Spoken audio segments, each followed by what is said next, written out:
Standing in the shadow of the Baalbek Megaliths, you can't help but feel small, not just in size, but in time.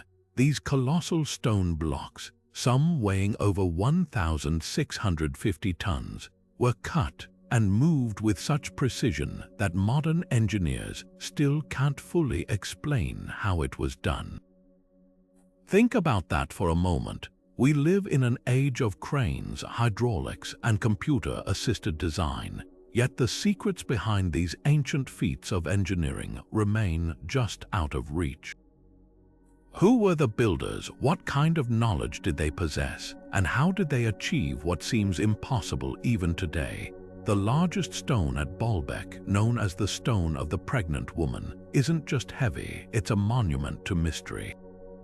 Imagine trying to lift something the weight of 3 fully loaded Boeing 747 jets without the help of machinery. Now picture moving it across miles of uneven terrain and fitting it seamlessly into place alongside other massive blocks. The sheer scale of this accomplishment defies logic, and yet there it stands, silent and imposing, as if daring us to unravel its secrets. This isn't just a relic of the past, it's a puzzle that challenges everything we think we know about ancient civilizations. So what's the truth behind Baalbek? Were these stones moved by lost technologies, forgotten giants, or something even more extraordinary?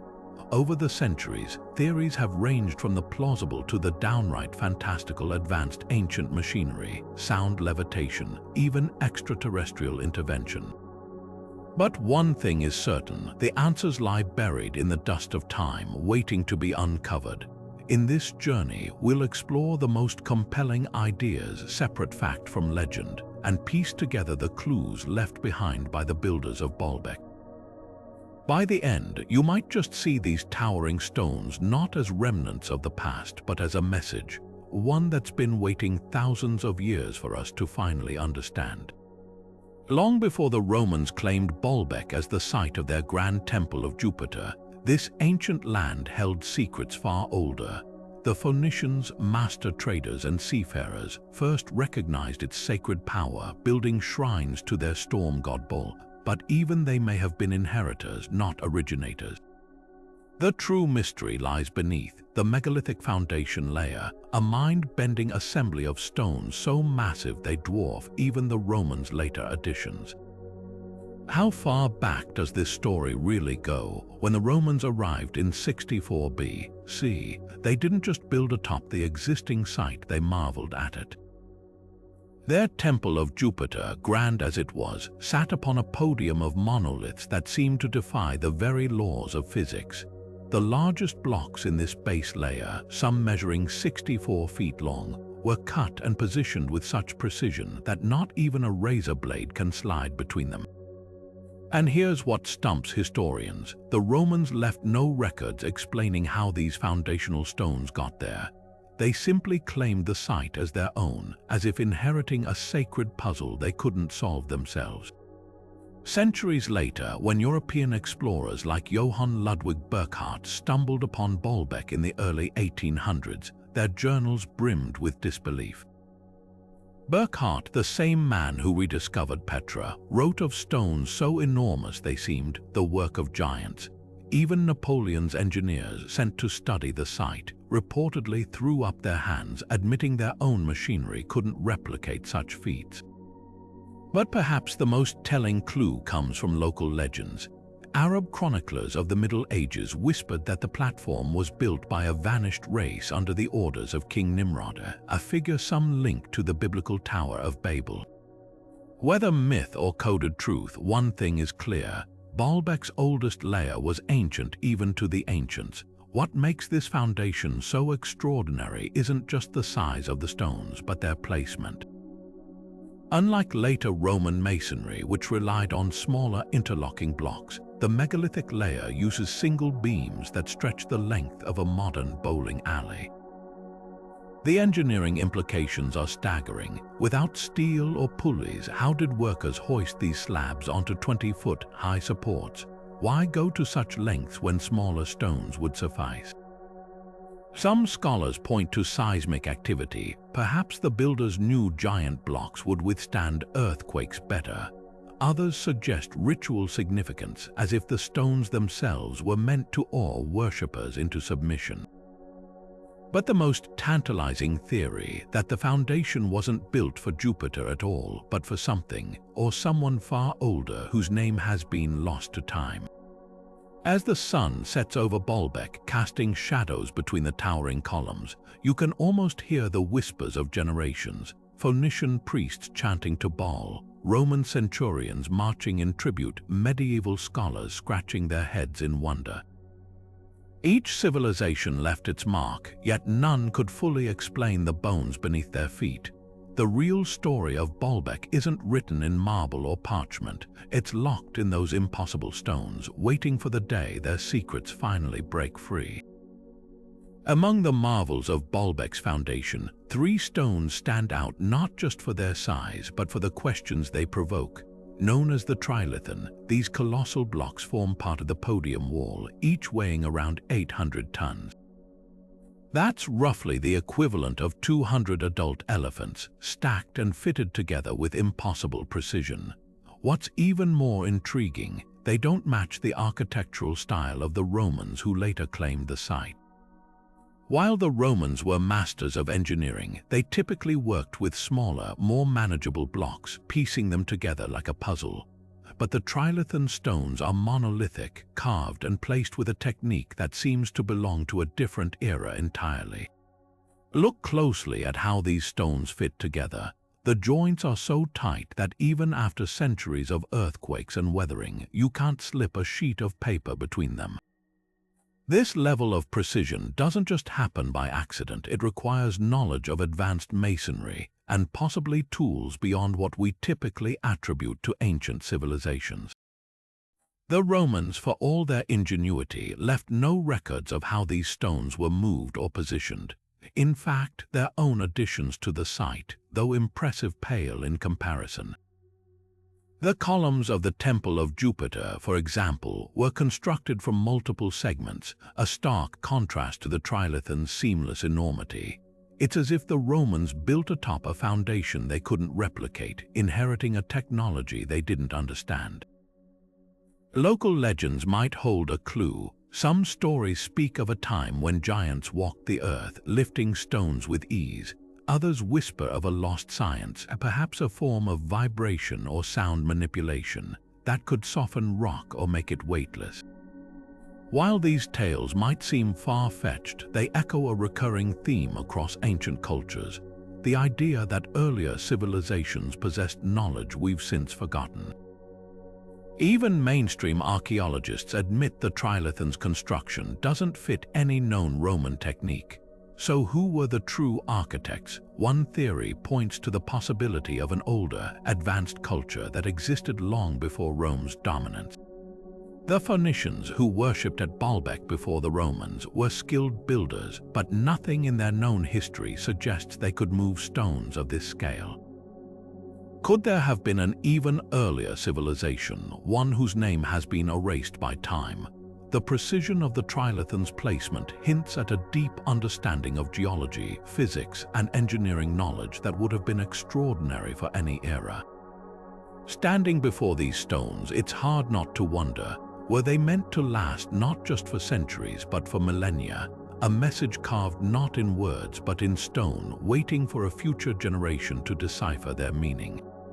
The Romans may have written their history atop Baalbek, but the Trilithon whispers a different story, one that challenges our understanding of the past and invites us to reconsider what ancient builders were truly capable of. Buried in the quarry near Baalbek lies a stone so massive it defies belief: the stone of the pregnant woman, the largest monolith ever carved by human hand. Weighing a staggering 1,650 tons, this abandoned giant stretches 64 feet long, 14 feet high, and 13 feet wide.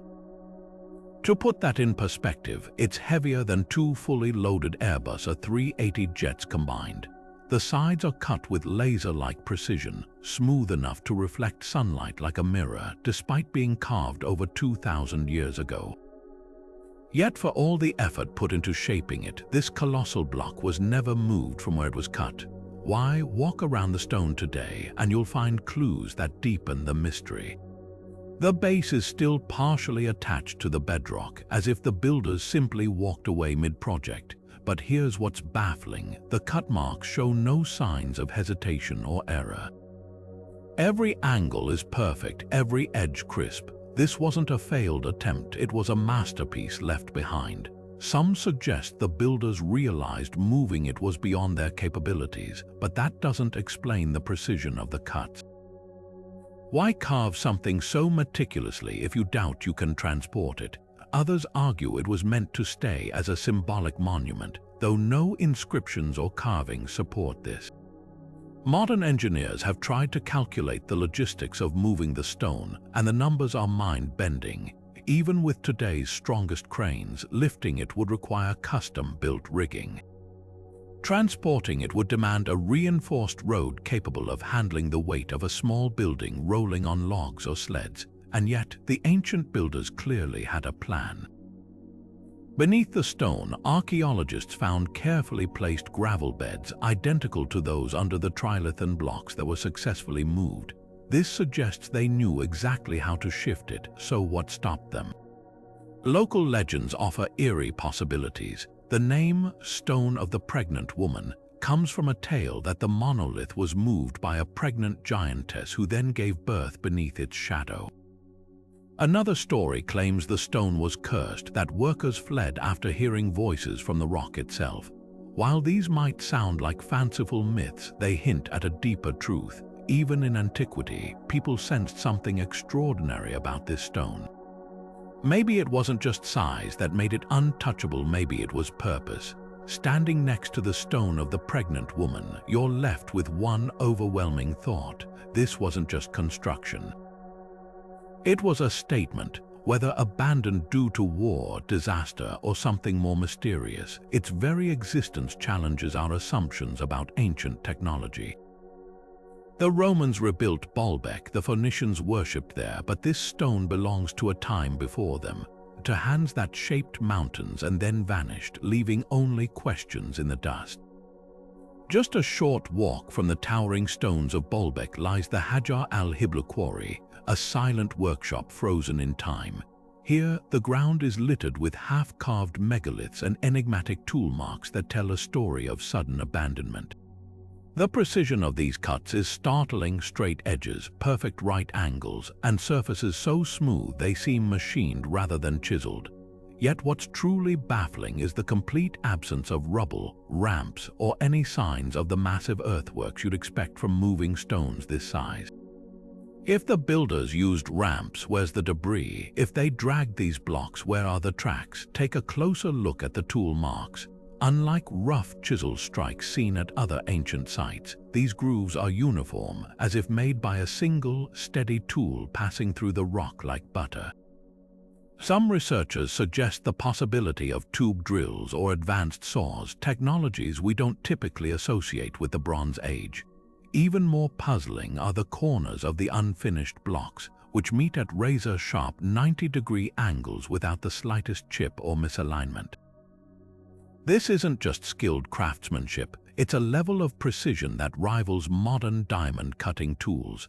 The ramp theory, long favored by mainstream archaeologists, crumbles under scrutiny here. For ramps capable of moving 800-ton blocks, you'd expect to find mounds of displaced earth or retaining walls, yet the quarry's surroundings are eerily clean. No sloping embankments, no piles of construction waste, just flat terrain stretching toward Baalbek's platform, as if the stones were somehow lifted and floated into place. Even more telling, the quarry sits slightly uphill from the temple complex, making traditional ramp logistics even harder to justify. How do you move a stone heavier than a space shuttle uphill without leaving a trace?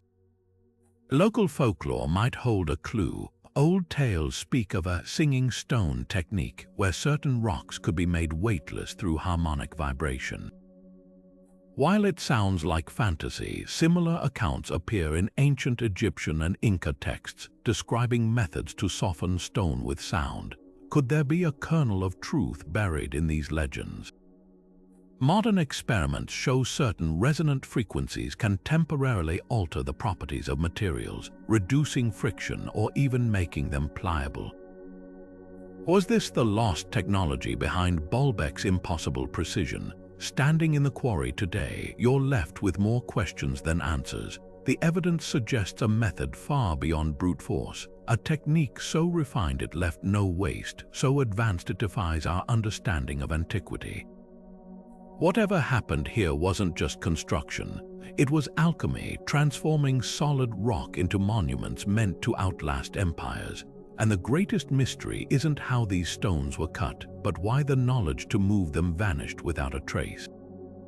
The Romans may have claimed Baalbek as their own, but their fingerprints simply don't match the megalithic foundation. Look at the evidence. Their grand temple of Jupiter, impressive as it is, sits awkwardly atop the massive platform like a crown on a giant's head. Their construction style relied on smaller, interlocking blocks, meticulously stacked with mortar, while the foundation beneath features monolithic slabs fitted together with impossible precision. Even their records tell a revealing story. Roman engineers were proud documentarians, leaving behind detailed accounts of their aqueducts, roads, and temples. Yet when it comes to Baalbek's foundational stones, silence. Not a single scroll, inscription, or boast about moving these titanic blocks. If they'd achieved such a feat, wouldn't they have shouted it from the rooftops? Dive deeper into the architectural disconnect, and the puzzle only grows. The Romans were masters of symmetry and proportion, yet the megalithic base defies their usual patterns. The Trilithon stones, for example, align with celestial markers that predate Roman astronomy by centuries. Even their mortar tells a tale. While Roman walls at the site are cemented with lime mortar, the megalithic layer uses no binding agent at all, relying solely on perfect fits and gravitational lock. This isn't just a difference in scale, it's a clash of engineering philosophies. So who built the foundation? The Phoenicians, who worshipped at Baalbek long before Rome's rise, are prime suspects. As skilled seafarers and traders, they had connections to advanced building techniques across the Mediterranean. But there's a catch. While Phoenician ports like Tyre and Sidon show sophisticated stonework, nothing in their surviving ruins approaches Baalbek's megalithic scale. Could they have inherited the site from an even older culture? Local legends speak of a race that moved mountains before the flood. And interestingly, the foundation stones show weathering patterns consistent with extreme water exposure, hinting at possible ancient flooding. Then there's the astronomical alignment. The platform's orientation matches celestial events from over 5,000 years ago, long before either Rome or Phoenicia existed. Some researchers point to similarities with Göbekli Tepe in Turkey, another site where massive stones predate known civilizations by millennia. Could Baalbek be part of a forgotten network of megalithic sites, built by a culture that vanished before history began recording their names? The Romans didn't just build on top of Baalbek, they built around its mysteries, preserving them like a time capsule. Their columns and altars may dominate the skyline, but the real story is written in the stones beneath their feet. Every chisel mark, every celestial alignment whispers the same question: who were the architects that even Rome couldn't imitate? Local legends surrounding Baalbek don't just hint at giants, they shout about them. The name Stone of the Pregnant Woman itself comes from a folk tale that a pregnant jinn, a supernatural being of immense strength, single-handedly placed the monolith. But this is just one thread in a much larger tapestry of stories stretching back millennia. Arab chroniclers like al-Masudi wrote in the 10th century of a pre-flood civilization that built Baalbek under the rule of King Nimrod, a figure often linked to the biblical Nephilim, the so-called giants of old. Even the ancient Greeks who visited the site whispered of the Cyclopes, one-eyed giants said to have stacked massive stones with ease. What's striking isn't just the consistency of these stories, but how eerily they mirror accounts from other megalithic sites worldwide. From Peru's Sacsayhuaman to Egypt's Giza Plateau, cultures separated by oceans and centuries share remarkably similar myths. The Inca spoke of the Viracochas, godlike beings who shaped stone as if it were clay. The Maori of New Zealand tell of the Patupea, a mystical race who moved mountains with enchanted chants. Even Ireland's legendary Tuatha De Danann were said to have raised dolmens with supernatural strength. Could these stories simply be imaginative folklore, or is there a deeper pattern here? When so many unconnected cultures describe similar feats by similar beings, it's worth asking, did oral traditions preserve fragments of a lost reality? Dismissing these accounts as mere myth overlooks a crucial detail. Many ancient myths have been proven to contain kernels of historical truth. The city of Troy was long considered a Homeric fantasy until Schliemann's shovel struck its walls. The Hittites were thought to be biblical exaggerations until their capital was unearthed in Turkey. Even Plato's Atlantis, while still unproven, inspired serious oceanographic searches after the discovery of sunken civilizations like Doggerland. So why shouldn't the giants of Baalbek receive the same scrutiny? Modern archaeology often treats such legends with skepticism, but consider this. If a civilization capable of moving 1,000-ton stones did exist, how would less advanced cultures remember them? Through the lens of myth, certainly. Imagine a future where our technology is lost and descendants recount tales of sky chariots that once flew. Would they be entirely wrong? The builders of Baalbek may not have been literal giants, but their achievements were so far beyond the norm that they might as well have been. Their legacy, encoded in stone and story, continues to challenge our understanding of history's first chapters. Perhaps the most compelling clue lies in the stones themselves. The precision cuts, the impossible weight, the absence of tool marks, these aren't just engineering feats. They're signatures, and when you stand before the Trilithon, feeling the sheer scale pressing down on you, it's not hard to see why generations looked up, both at the stones and at the idea of those who might have lifted them. Among the most intriguing and controversial theories about Baalbek's megaliths is the idea that sound itself might have been the builder's secret weapon. Stories from across the ancient world describe techniques that border on magic. Tibetan monks said to chant specific frequencies to levitate stones, or Inca legends of priests using golden rods to sing boulders into place. These accounts share a common thread: the notion that vibration could somehow nullify gravity's grip. While it sounds like pure myth, modern science has stumbled upon eerie parallels. Experiments with acoustic levitation have shown that certain frequencies can create standing waves capable of suspending small objects midair. Could this principle have been scaled up in antiquity, turning sound into a construction tool? The concept isn't as far-fetched as it seems. In recent years, researchers have demonstrated how vibration can dramatically reduce friction, allowing heavy objects to glide with minimal force. A team at the University of Tokyo successfully moved a 2-ton block using nothing but precise vibrations and a slick surface, a technique they dubbed acoustic lubrication. Another study from the University of Bristol showed how focused sound waves could create temporary weightlessness in tiny particles. Now imagine this knowledge refined over centuries, perhaps with resonant chambers or tuning forks lost to time. The megaliths at Baalbek, with their precise cuts and lack of drag marks, fit oddly well with this hypothesis. Yet for all its tantalizing possibilities, the acoustic theory faces glaring gaps. No ancient texts from the region describe such technology, and no tools resembling sonic devices have been unearthed at Baalbek. Even if sound could reduce friction, lifting an 800-ton block would require energy levels far beyond what simple chanting or percussion could produce. Skeptics point out that many levitation legends emerged centuries after the structures were built, often as allegories rather than technical manuals.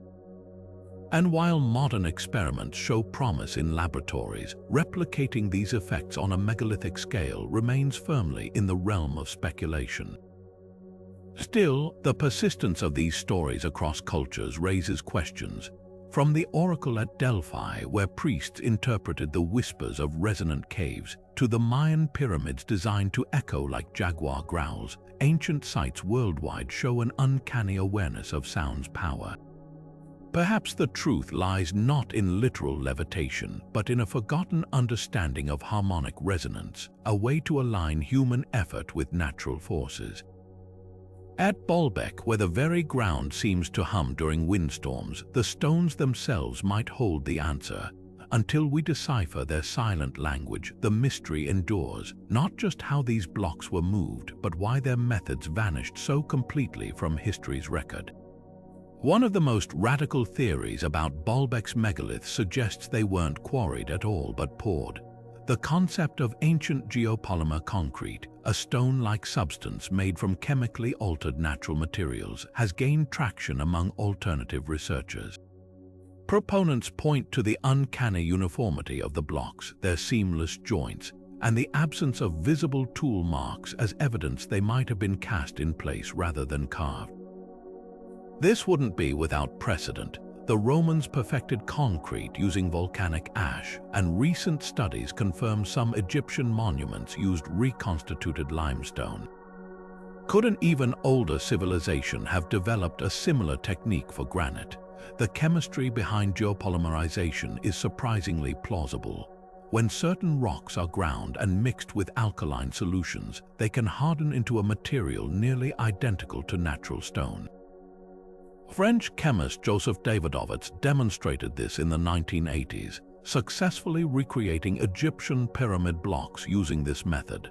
At Baalbek, the idea gains intrigue from the stone's precise edges and lack of quarry markings, traits easier to achieve with casting than cutting. Even the local geology offers a potential clue. The area's sandstone contains high silica content, a key ingredient for geopolymer reactions. If true, this would rewrite not just Baalbek's history, but our understanding of ancient technological sophistication. Yet granite presents a formidable obstacle. Unlike limestone or sandstone, granite's crystalline structure makes it notoriously resistant to chemical manipulation. Modern geopolymers can mimic its appearance but struggle to replicate its density and durability. Microscopic analysis of Baalbek stones shows continuous crystal formations, a telltale sign of natural formation, not reconstituted material. Even more damning, the quarry's half-finished blocks display clear evidence of traditional cutting techniques, with wedge holes and chisel grooves still visible. If these were meant as molds for casting, why carve them with such precision only to pour new stone inside? Roman concrete further complicates the picture. While their famous mortar incorporated volcanic ash for seawater resistance, their techniques couldn't produce monolithic slabs. Their concrete required wooden forms and curing time, leaving telltale voids and layering absent in Baalbek's foundation stones. The Romans also documented their concrete innovations extensively, yet no records mention geopolymer granite, a secret unlikely to vanish completely if known. Perhaps the most compelling counterargument lies in sheer scale. Casting a 1,000-ton block would require a slurry mixture exceeding modern industrial capacities. The logistics mixing, pouring, and curing before the material hardened border on alchemy without precise temperature control and agitation. Even if achievable, why choose such an elaborate method when quarrying was demonstrably within their capabilities? The geopolymer theory dazzles with its ingenuity, but until someone demonstrates how to cast crystalline granite on a megalithic scale, the stones of Baalbek continue to whisper a simpler, more unsettling truth. We've underestimated the builder's mastery of stone itself. The idea that Baalbek's megaliths were shaped by lost, advanced technology isn't just fantasy, it's a thread woven through ancient texts worldwide. Take the Mahabharata, an epic from India dating back over 2 millennia, which describes flying machines called vimanas and weapons capable of melting stone. These aren't poetic exaggerations, they're precise accounts of machinery that eerily resemble modern laser cutters and sonic drills. Then there's Plato's account of Atlantis, where he speaks of a civilization that moved stones great and small with ease, harnessing powers beyond our understanding.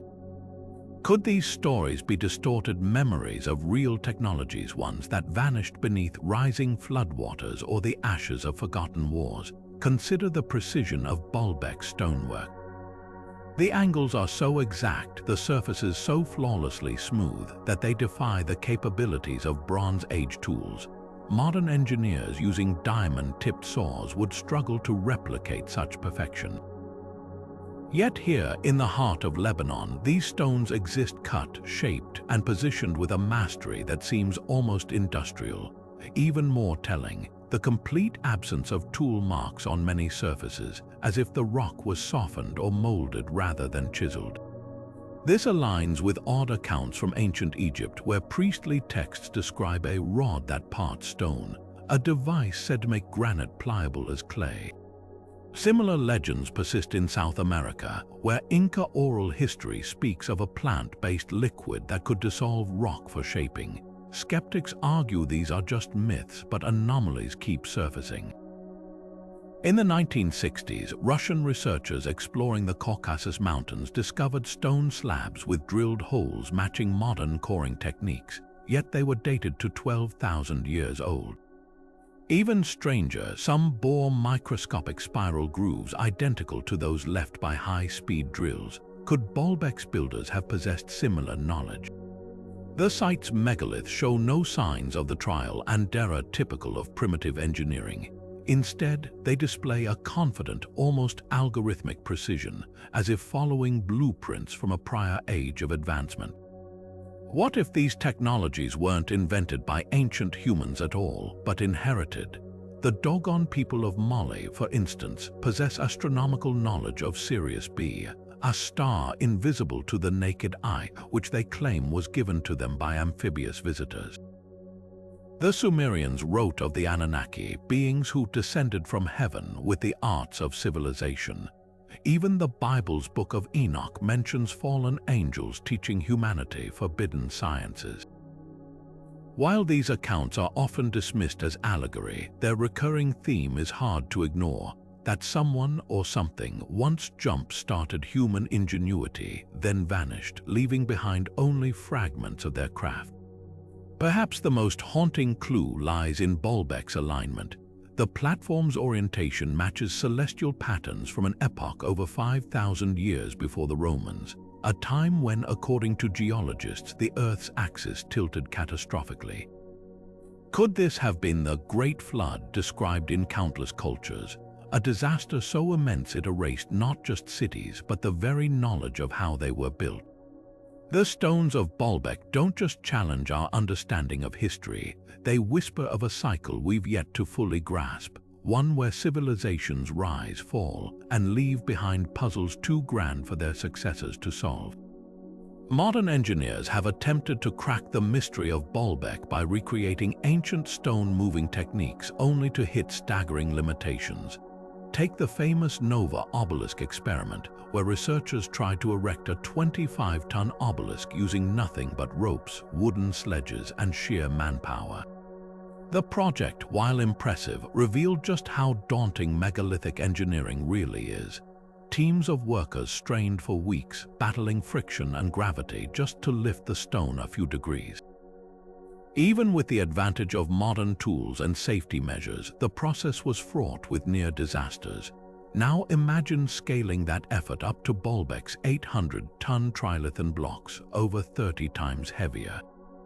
The math alone is sobering. You'd need thousands of workers pulling in perfect unison, a feat of coordination that borders on impossible without advanced organizational systems. But the challenges run deeper than sheer manpower. The Nova team relied on carefully prepared ramps, an approach that crumbles when applied to Baalbek. For stones of that size, ramps would require more material than the entire temple complex itself. Just to move one Trilithon block, you'd need a ramp with a slope no steeper than 8 degrees, stretching nearly a mile long and containing over 50,000 cubic yards of earth. Where's the evidence of such colossal earthworks near Baalbek? the surrounding landscape shows no traces of these hypothetical ramps, no displaced soil, no remnants of retaining walls. Even if they existed, the time and labor involved would dwarf the actual construction of the temple, raising the question, why choose such an impractical method when simpler alternatives might have existed? Then there's the issue of precision. The Nova experiment succeeded in moving a heavy object, but not with Baalbek's micrometer-level accuracy. Their obelisk, once raised, wobbled dangerously until secured with modern braces. Yet the Trilithon stones fit together so tightly that seismic activity over millennia hasn't shifted them a millimeter. This isn't just a difference in scale, it's a chasm in craftsmanship. Ancient builders didn't just move mountains, they placed them with jeweler's precision, a skill no modern replication has come close to matching. Perhaps the most telling failure of these experiments is what they ignore, the human factor.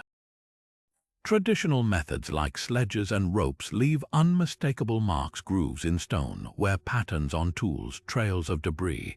But Baalbek's quarry is eerily clean, its stones seemingly teleported into place. Even with hundreds of workers, the noise and chaos of such an operation would have echoed through historical records. Yet no contemporary accounts describe the deafening roar of logs rolling under 1,000-ton blocks or the sweat-drenched armies hauling ropes. The silence is as telling as the stones themselves. These modern attempts don't disprove ancient ingenuity, they highlight how little we truly understand it. Like trying to explain a supercomputer with vacuum tube manuals, we're missing a fundamental piece of the puzzle. The builders of Baalbek didn't just work harder, they worked smarter, employing techniques that might still be hiding in plain sight, waiting for us to see past our assumptions and rethink what's possible.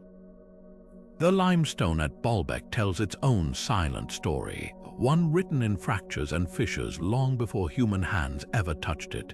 This isn't just any rock, it's Middle Jurassic limestone, formed over 160 million years ago when this region lay submerged beneath ancient seas.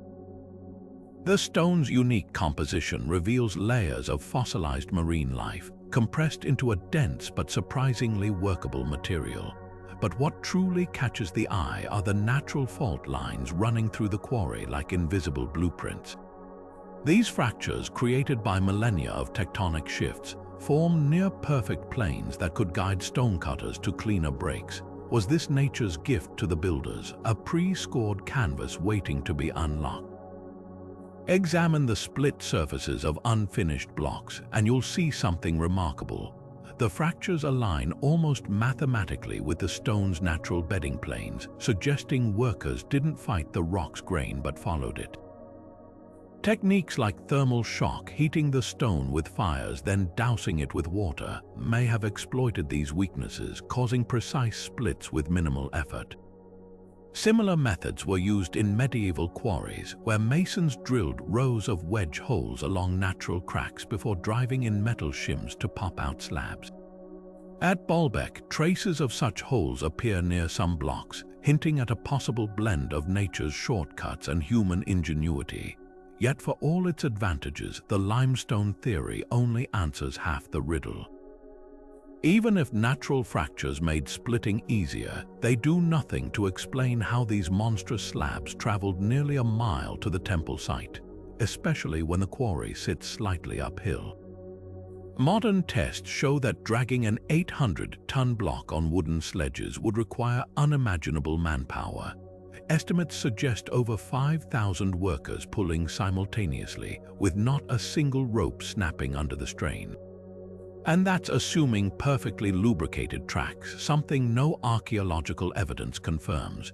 The terrain between quarry and temple is littered with smaller stones that would have derailed sledges, yet no pathway was ever cleared or leveled for transport. Then there's the moisture factor. Middle Jurassic limestone becomes slippery when wet, a property that could aid movement. But in dry conditions, friction would make the stone grip any surface like sandpaper. Without evidence of continuous water channels or lubricant residues, the sliding theory remains speculative. Even more confounding, the largest stones show no drag marks on their bases. If they were hauled for miles, why aren't their undersides scarred by abrasion? It's as if they were lifted cleanly off the ground and set into place, a scenario that defies both physics and recorded history. Perhaps the most telling clue lies in what wasn't used.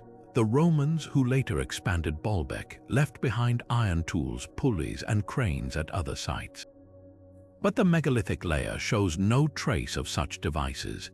Either the original builders employed tools that left no marks, or they knew a different way to work with stone, one that turned geological quirks into an advantage we've yet to rediscover. The limestone's fractures may have helped shape the blocks, but the true secret of their journey remains locked in the whispers of those vanished craftsmen. The stones of Baalbek don't just point to the earth, they reach for the stars. Step onto the temple platform at dawn during the summer solstice, and you'll witness something extraordinary. The first rays of sunlight slice precisely between two towering columns, illuminating an ancient altar with laser-like accuracy.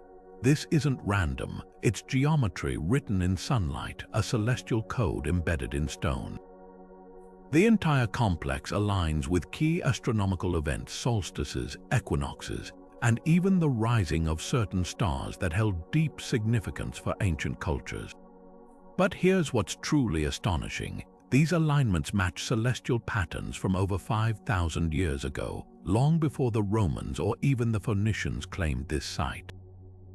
So who calibrated Baalbek stones to the heavens, and why? Look beyond the obvious solar markers, and the site reveals even deeper cosmic connections. 3 of the foundation's largest blocks form a perfect alignment with Orion's belt as it appeared in the night sky around 3000 B.C.E., a constellation sacred to civilizations from Egypt to Mesoamerica.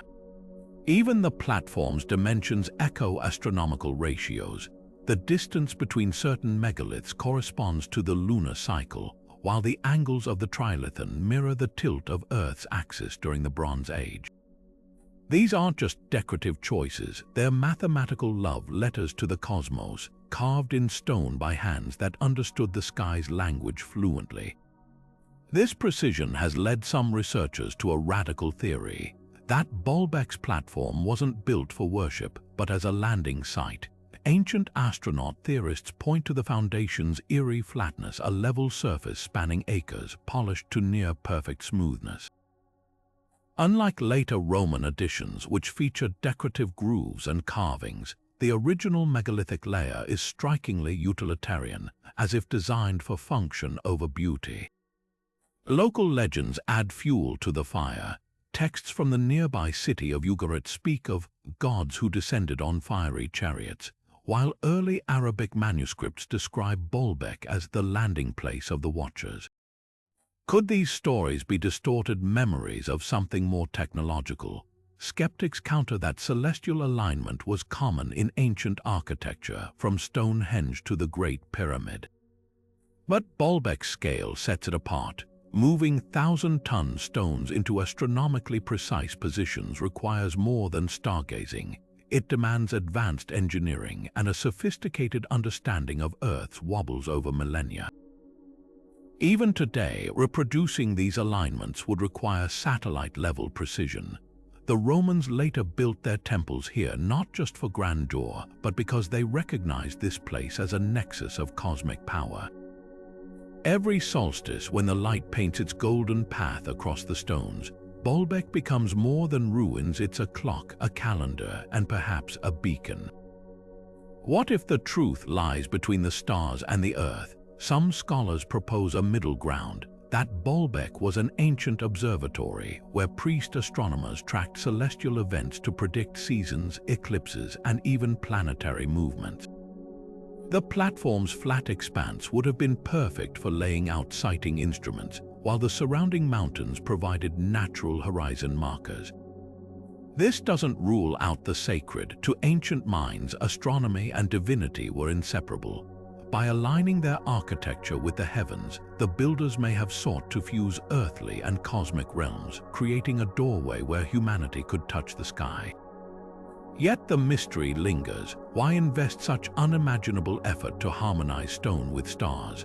unless the builders weren't just watching the sky, but waiting for something or someone to return. As the sun sets behind the Trilithon, casting long shadows that stretch like fingers toward the horizon, Baalbek stones seem less like a message from the past and more like a question still hanging in the air. One that we've only begun to decipher. When you place Baalbek's megaliths side by side with other ancient wonders like the pyramids of Giza, the walls of Sacsayhuaman, or the moai of Easter Island, something fascinating emerges. These sites span continents and cultures, yet they share an uncanny resemblance in precision, tight joints, flawless angles, and stonework that defies the tools we assume were available. But Baalbek stands apart in one critical way: sheer scale. The Great Pyramid's largest blocks weigh around 80 tons, massive by any standard, yet dwarfed by Baalbek's 800-ton Trilithon stones. Even Sacsayhuaman's infamous zigzag walls, where multi-ton boulders fit together like puzzle pieces, don't come close in raw tonnage. And while Easter Island statues are towering, they're carved from relatively soft volcanic tuff, not dense limestone or granite. This raises a tantalizing question: why did Baalbek's builders push the limits of size to such extremes? Dig deeper and the parallels grow more intriguing. Just like Baalbek's foundation, the pyramid's core stones show weathering patterns suggesting they predate dynastic Egypt. Sacsayhuaman's megaliths also lack clear tool marks, their surfaces smoothed as if by some lost technique. Even more telling, the cultural memory surrounding these sites. The Inca claimed Sacsayhuaman was built by the gods before the flood, while Egyptian priests told Herodotus the pyramids stood long before the pharaohs. These aren't isolated myths, they're echoes of a recurring theme, that someone, long before recorded history, mastered stone on a scale we still struggle to comprehend. Yet the differences are just as revealing.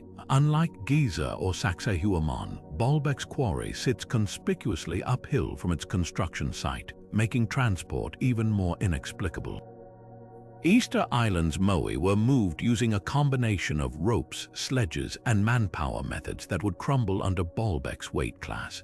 And while the pyramid's alignment with Orion's belt is well documented, Baalbek's astronomical connections trace back even further to celestial configurations from over 5,000 years ago.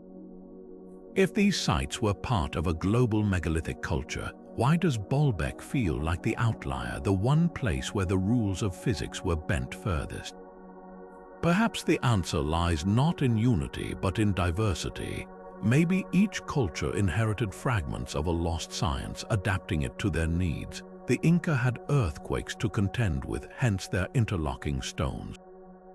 The Egyptians sought eternity, crafting tombs to survive the ages. But Baalbek, its builders seemed driven by something else, a need to dominate the landscape, to create a platform so indestructible it would outlast not just empires, but the very memory of how it was made. The stones don't just sit there, they proclaim in silent defiance that their secrets aren't for the taking. What if we've been asking the wrong question? Instead of wondering if a single global culture existed, perhaps we should ask why so many civilizations, separated by oceans and millennia, felt compelled to build in ways that still baffle us today. The similarities aren't just in the stones, they're in the stubborn human urge to reach beyond what seems possible, to carve our questions into the earth itself. Whether in Peru, Egypt, or Lebanon, the message is the same. History is deeper and stranger than we've been taught. Centuries after the fall of Rome, travelers and scholars still wandered through Baalbek's towering ruins, piecing together stories from the whispers of the past.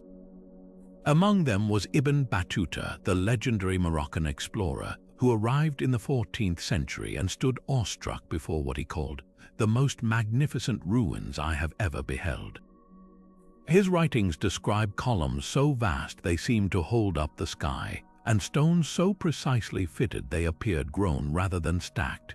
But what's truly striking isn't just his admiration, it's the local stories he recorded. Villagers told him the platform was built before the Great Flood by a king who commanded demons. a tale echoing far older Mesopotamian accounts of the god Baal battling chaos.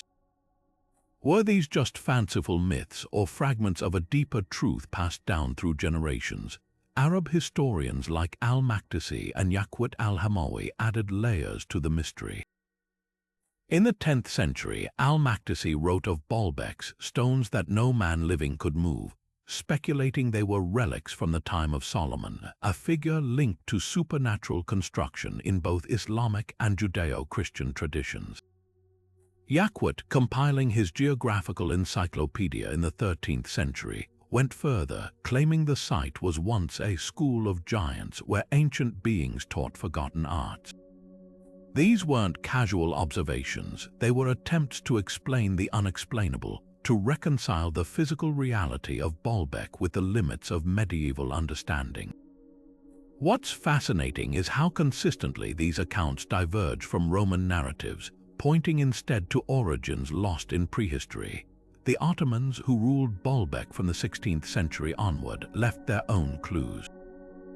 Imperial archives contain repair orders for the site's crumbling walls, but notably, no records of attempts to replicate its megalithic core.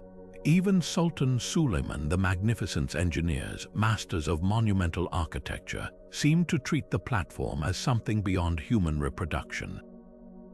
A 17th-century court chronicler marveled at how the stones defied the ravages of time and conquest, as if acknowledging some inherent, almost sacred resilience in their construction. Yet the most tantalizing hints come from lesser-known texts. A manuscript in Damascus's Al-Zahariya library, attributed to a Persian traveler named Rashid al-Din, describes a now-lost inscription at Baalbek, naming its builders as the People of the Seven Stars, a phrase some link to the Pleiades constellation. Another fragment, preserved in a Cairo museum, claims the stones were softened by the breath of heaven before being placed.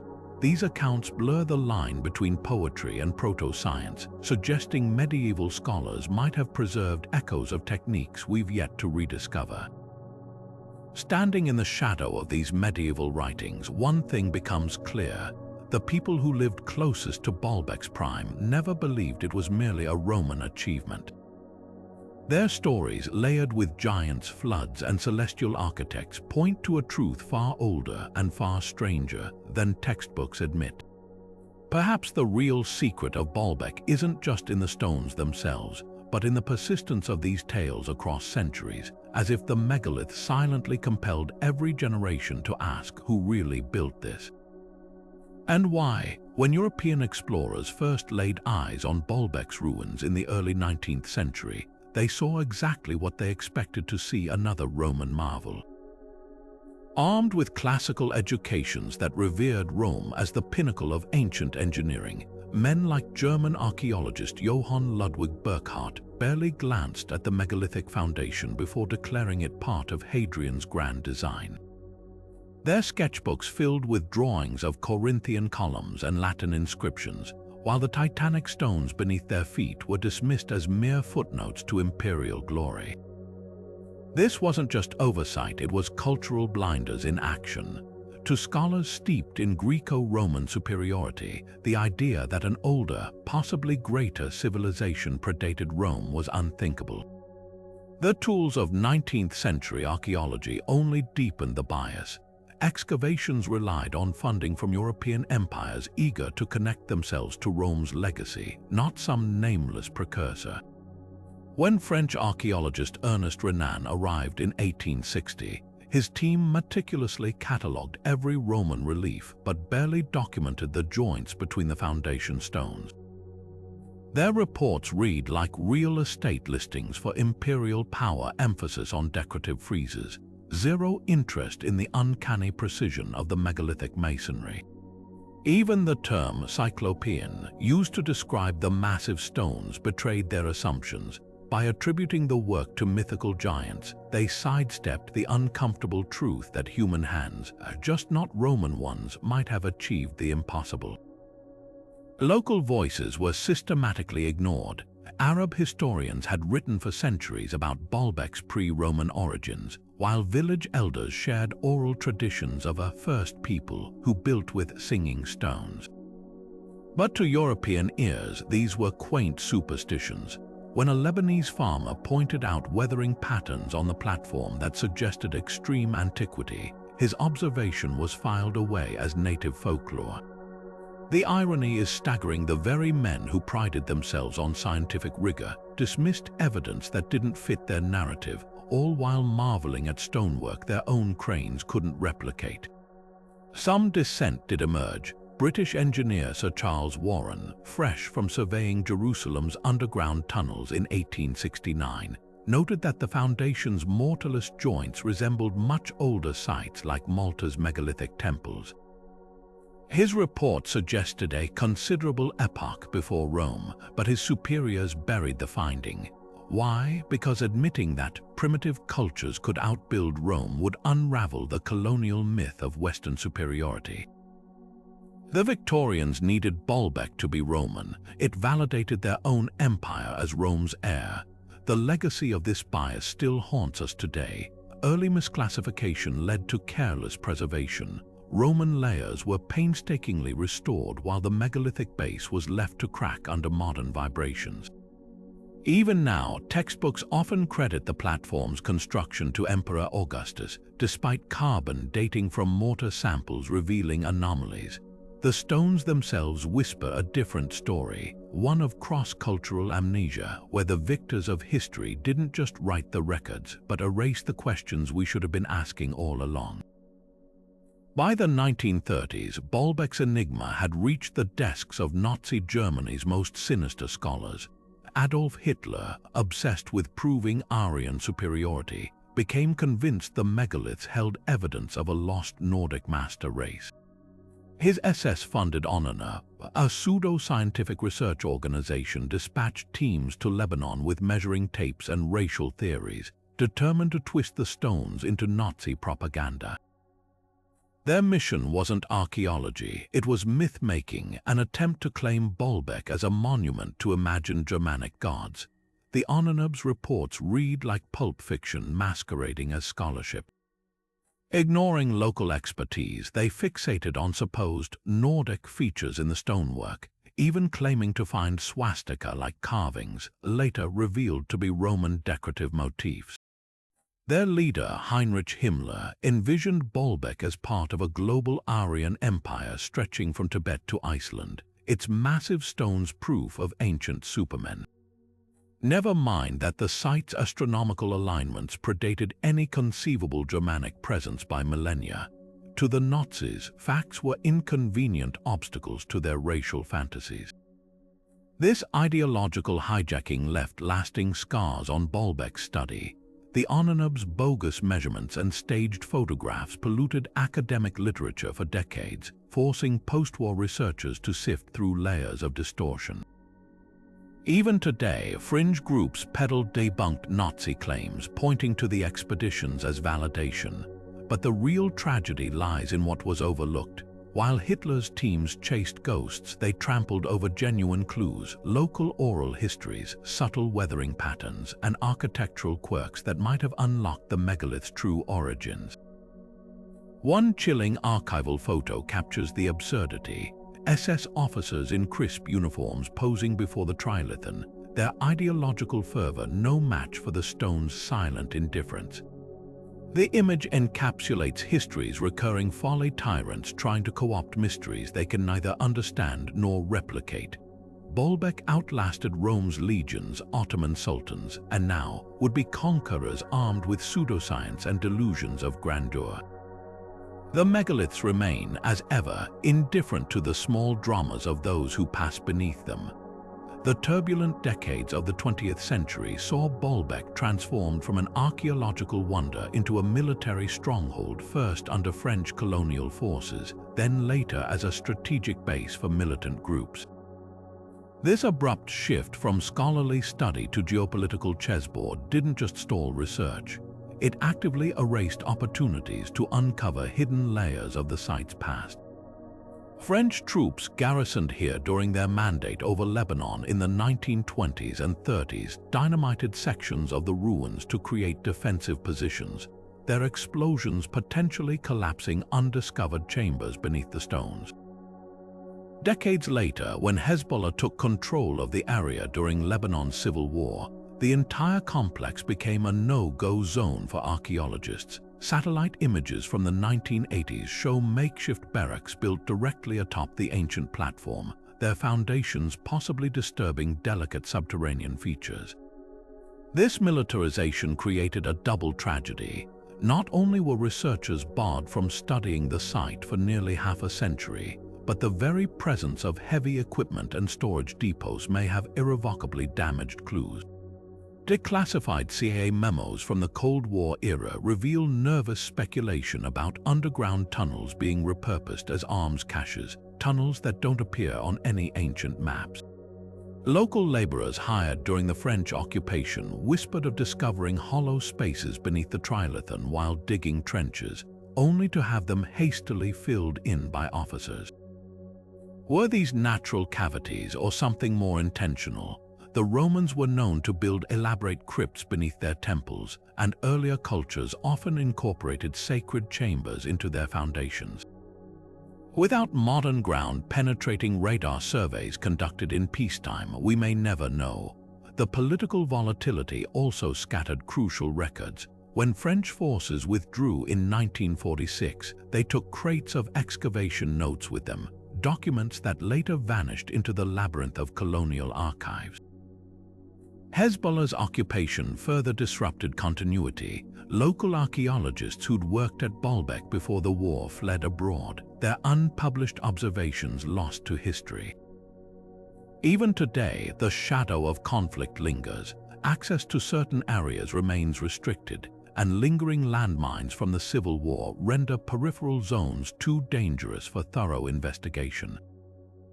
Yet glimmers of hope persist. In 2016, a team from the German Archaeological Institute used non-invasive techniques to detect anomalies below the Temple of Jupiter's courtyard, rectangular voids matching descriptions from those long-lost French laborer accounts. Preliminary scans suggest these chambers align with celestial markers, hinting at ritual significance, but with ongoing tensions in the region, funding for further exploration remains scarce. The stones of Baalbek have weathered empires and invasions, but the secrets buried beneath them now face a modern threat: the slow erosion of opportunity as politics and time conspire to keep their mysteries locked away. Perhaps the greatest irony is that the very forces which sought to weaponize this ancient site may have inadvertently protected its deepest secrets. In a twist of fate, military occupation created a kind of enforced preservation, keeping looters and reckless tourists at bay, while the earth itself guarded what generations of scholars couldn't reach. The truth may still lie beneath those weathered stones, waiting for the day when conflict fades and curiosity can once again pick up where the past left off. Modern laser scanning technology has peeled back layers of time at Baalbek, revealing secrets invisible to the naked eye. Recent LiDAR surveys conducted by the German Archaeological Institute mapped every fissure and contour of the megaliths with millimeter precision, uncovering tool marks so fine they resemble the work of diamond-tipped saws rather than ancient chisels. The scans show something extraordinary: grooves along the edges of the Trilithon stones that spiral inward like the threads of a screw, a feature typically seen in modern precision engineering. Even more baffling, these grooves aren't random. They align perfectly with stress points in the stone, as if the builders understood the limestone's internal structure better than we do today. But LiDAR's most tantalizing discovery lies beneath the surface. Hidden beneath the Temple of Jupiter's courtyard, the scans revealed a grid of previously unknown channels, shallow trenches cut into the bedrock that mirror celestial patterns. Some researchers speculate these could have been part of a hydraulic system, perhaps used to transport or position the massive blocks. Others argue they align with solstice sunrises, suggesting a ritual function. What's undeniable is that these features predate the Roman temple above them by centuries, if not millennia. Yet for all their sophistication, the scans also highlight glaring gaps in our knowledge. The quarry's unfinished stones show clear evidence of wedge and feather techniques, a primitive method where workers hammered dry wooden wedges into cracks, then soaked them to expand and split the rock. How do we reconcile this crude approach with the laser-like precision seen in the finished blocks? Ground-penetrating radar adds another layer to the puzzle. Beneath the stone of the pregnant woman, the scans detected a network of voids, not natural caverns, but geometrically arranged chambers. Their purpose remains unclear, but their placement suggests intentional design. Even stranger, the radar picked up metallic anomalies at precise intervals within the megalithic foundation, sparking theories about embedded reinforcement or even ancient lifting mechanisms. Skeptics counter that these could be Roman-era iron clamps or later repairs, but the patterns don't match known Roman techniques. Despite these breakthroughs, technology has its limits. Lydia can't tell us why certain stones were abandoned mid-transport, or why the largest blocks cluster in the foundation while later layers use smaller stones. The scans reveal the how in stunning detail, but the why remains shrouded in shadows. Perhaps the most humbling revelation is how much we're still missing. Entire chambers may lie undiscovered, their entrances sealed by centuries of debris or modern conflict. For now, the lasers have given us not just answers, but a new set of questions, proving that Baalbek's greatest secret might not be the stones we can see, but the stories still buried beneath them. In the shadow of Baalbek's towering ruins, local stonemasons still chip away at limestone blocks, their mallets echoing techniques passed down through generations. These craftsmen, whose families have worked Lebanon's quarries for centuries, offer a grounded perspective often drowned out by theories of ancient aliens or lost super-civilizations. "We don't need spacemen to explain these stones," says Farid al-Masri, his hands calloused from decades of carving. "What we've forgotten is patience." He demonstrates how wedges driven into natural fissures can split a 10-ton block cleanly along its grain, a method he learned from his grandfather, who learned it from his. To Farid, the idea that his ancestors couldn't achieve Baalbek's feats with time and ingenuity feels almost insulting. Yet even these masters acknowledge gaps in the story. While traditional techniques can explain how stones were quarried, moving them remains a different challenge. "We've tried," admits Jamila Haddad, one of the few female stonemasons in the region. Her team once attempted to transport a 30-ton block using wooden rollers and olive oil as lubricant, a method described in ancient Egyptian texts. "It took 50 people 2 weeks just to go half a kilometer," she laughs. Now imagine doing that with stones 20 times heavier. The math is daunting, but Jamila points to something outsiders often miss: the social organization behind such efforts. Today we think in years, but they thought in generations. A project like Baalbek wasn't just work, it was a covenant between ancestors and descendants. The Masons reserve particular skepticism for the precision argument. Running his finger along a replica joint carved using traditional tools, craftsman Elias Cowrie shows how a mixture of powdered limestone and water could create a paste to fill microscopic gaps. "You're telling me people who tracked stars couldn't figure out geometry?" he scoffs, but when shown Lydia scans of the Trilithon spiral grooves, even Elias hesitates. Unless, he trails off, then describes an old family story about heating stones with fires before carving. "My great-uncle claimed certain herbs could make limestone soft for hours." Everyone called him a fool, but his shrug speaks volumes. What emerges from these conversations isn't just technical know-how, but a different way of seeing time itself. Where modern engineers obsess over efficiency, the Masons speak of rhythm, of working with the stone's moods, of lunar cycles dictating when to quarry, of songs that set the pace for teams pulling ropes. "We've lost the music," laments Farid. He recounts finding strange, shallow depressions near Baalbek's quarry that match no known tool. "Maybe they weren't for chisels," he muses. "Maybe they held something that made the stone sing."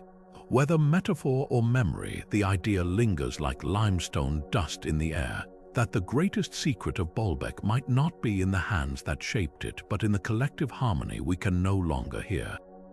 The stones of Baalbek wear their age like a weathered face, each crack and groove telling a story far older than the Roman temples built atop them. Geologists studying the platform's limestone blocks have noticed something peculiar. The erosion patterns don't match 2,000 years of weathering.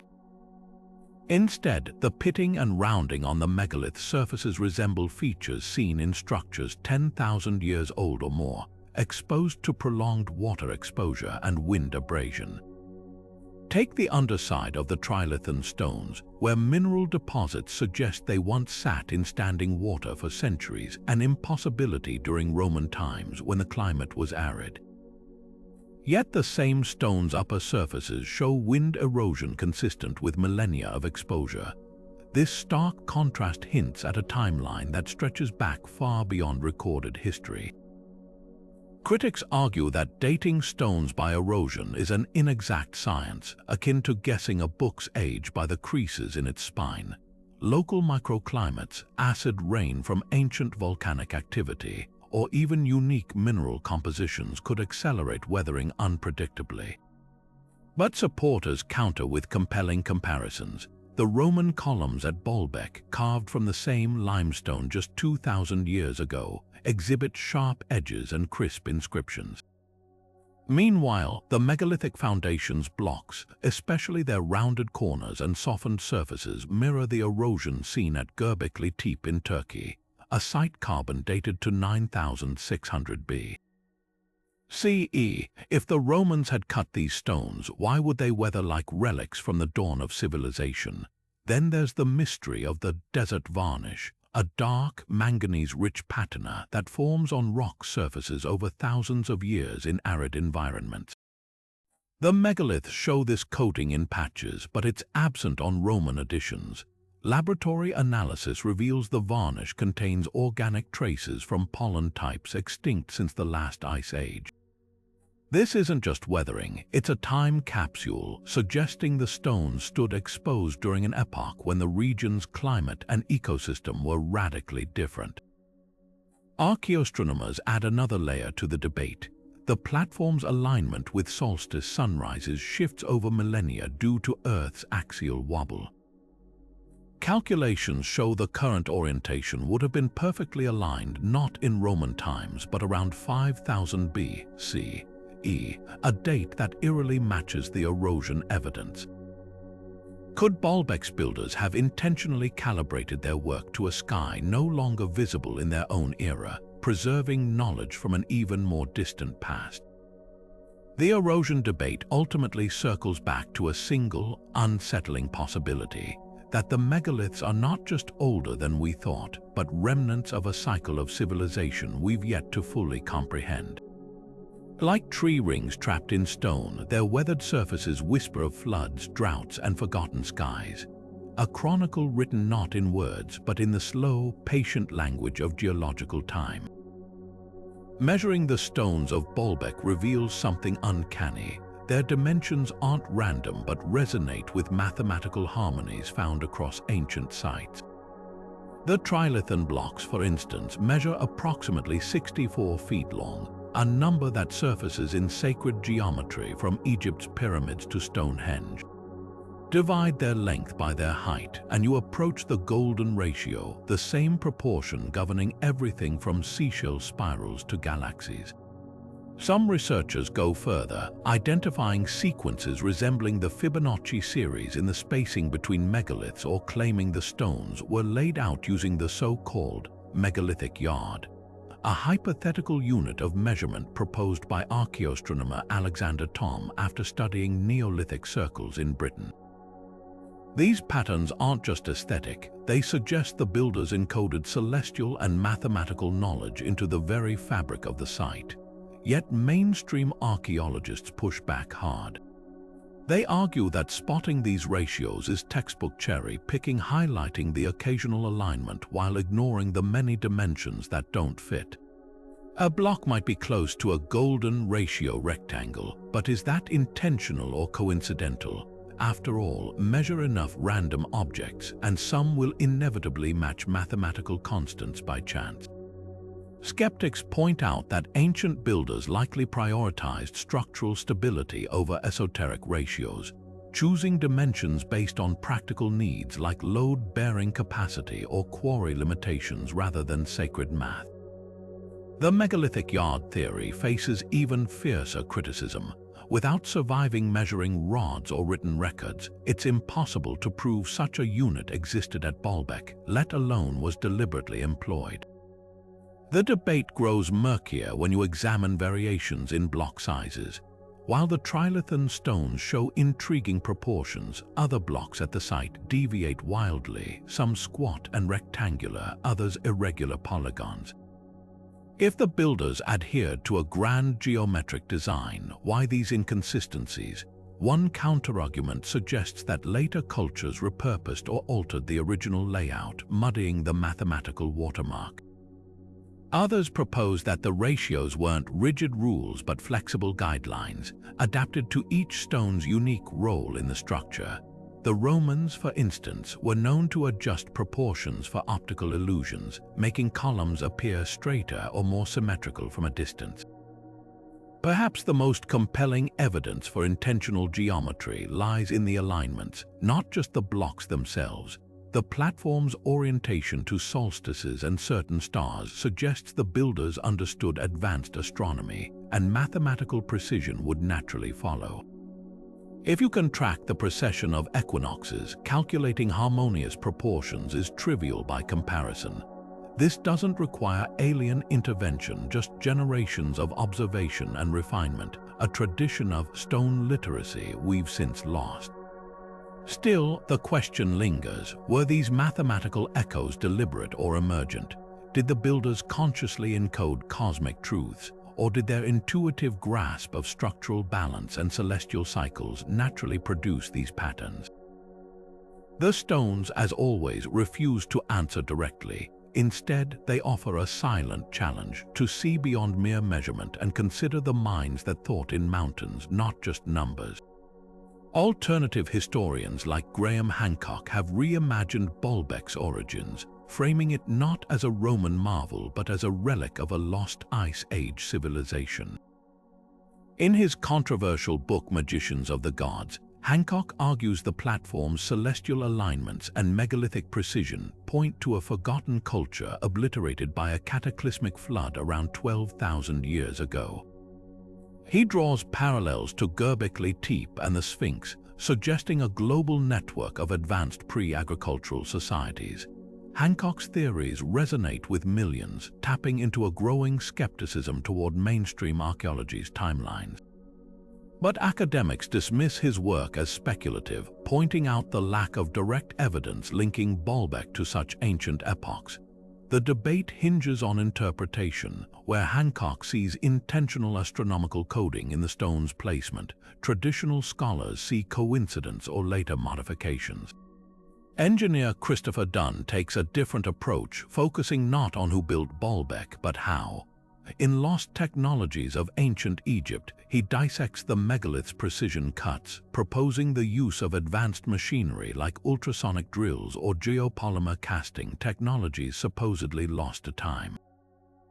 Dunn's measurements reveal surface flatness deviations of less than 1 millimeter over several meters, a feat he argues requires tools beyond Bronze Age capabilities. Mainstream archaeologists counter that patience and simple abrasives can achieve similar results, albeit slowly. Yet even critics admit Dunn's work forces a reconsideration of ancient craftsmanship's potential sophistication. What unites these alternative voices is their challenge to linear progress narratives. They ask, why assume technology evolved steadily upward? Could knowledge have peaked, collapsed, and been rediscovered cyclically? Mainstream academia bristles at this, citing Occam's razor. The simplest explanation, human ingenuity plus time, is usually correct. But Hancock and Dunn's popularity reflects a cultural itch orthodox science hasn't scratched: the human desire to believe our ancestors were wiser than we credit. The backlash against alternative theories often centers on methodology. Academics fault Hancock for cherry-picking data, connecting dots across continents while ignoring contradictory evidence. Dunn faces skepticism for applying modern engineering standards to ancient contexts without proof of tool artifacts.